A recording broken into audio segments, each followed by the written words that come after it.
Hello! For today's video is magkakain tayo ng sushi. Pero hindi lang sushi, mayroong iba't ibang saring na pagkain. So binili namin to sa Sabrura. So Sabrura, baka naman.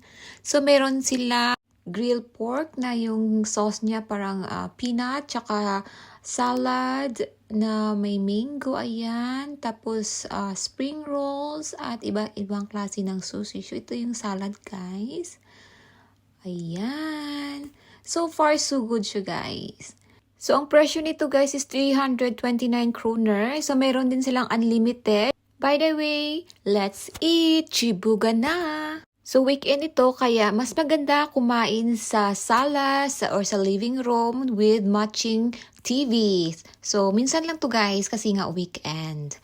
So, ayan, guys. Enjoy na enjoy kami ng aking anak. The freezing process purifies the water, eliminating I-focus. So, sorry sa aking pimples na nako. Ayan, guys. Masarap yan, guys. Ang pork na may peanut sauce. So, ayan, spring roll. So, guys, thank you for watching. Sa ulitin, see you sa aking vlogan. Sabrura. Sabrura. Lumpia. Lumpia.